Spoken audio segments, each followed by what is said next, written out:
Guys KGF chapter 3 নিয়ে দিল হোমবালে film ধামাকাদার update. আরেকদিকে দ্য রাজা সাপ এই সিনেমাটা কেন 10 এপ্রিলে রিলিজ হলো না? তাছাড়াও শাহরুখ খানের কিং, পাঠান 2 ও টাইগার ভার্সেস পাঠান মুভির আশা তো ছেড়েই দিন। তাছাড়াও এনটিআর নীলের মেকাররা দিল গুড নাকি ব্যাড নিউজ, এটা নিয়ে আমিও একটু কনফিউজ। সবকিছুই জানবো, শুধু ভিডিওটার সাথেই থাকুন।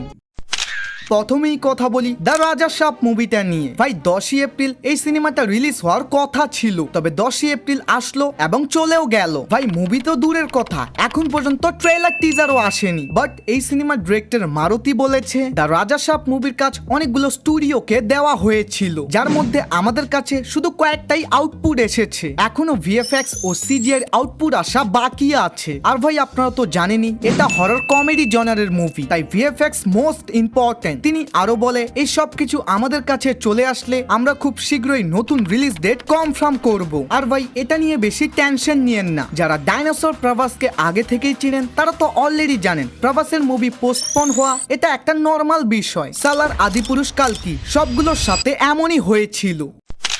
এখন কথা বলি এনটিআর নীল মুভিটা নিয়ে। ভাই এই সিনেমাটার শুটিং তো অনেক আগেই চালু হয়েছে। জুনিয়র এনটিআর ছাড়া সিনেমায় যতগুলো সিন দরকার ওগুলোকে আগে ভাগেই প্রশান্ত নীল কমপ্লিট করতেছে। তবে পরশুদিন হোমবালে ফিল্ম অ্যানাউন্সমেন্ট করে এটা নিয়ে নতুন ধামাকাদার আপডেট আসতে চলেছে। ভাই এটা শুনে আমি তো অনেক খুশি যে হয়তো সিনেমাটার নতুন কোনো রিলিজ ডেট আসবে, না হলে কোনো গোপন তথ্য শেয়ার করবে। কিন্তু তারা এটা শেয়ার করে 22 এপ্রিল থেকে জুনিয়র এনটিআর সেট জয়েন করবে। সালা ছোটি গঙ্গা বল কে নালে মে কুদা দে। যাই হোক অন্তত ধুমধাম করে এটা শুটিং তো চলতেছে।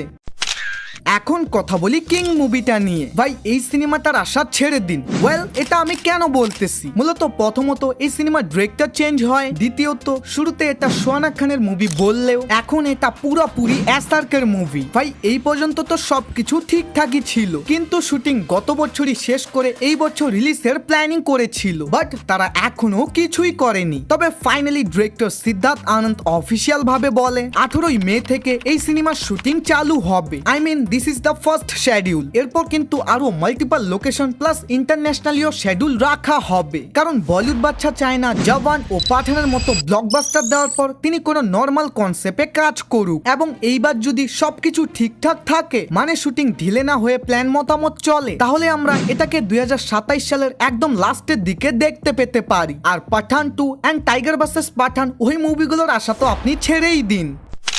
এখন কথা বলি কেজিএফ চ্যাপ্টার 3 মুভিটা নিয়ে। ভাই 2022 সালে 14 এপ্রিলে এটা রিলিজ হওয়ার পর কাল্ট ক্লাসিক মুভি হয়ে যায়, মানে সবার মুখে শুধু একটাই কথা।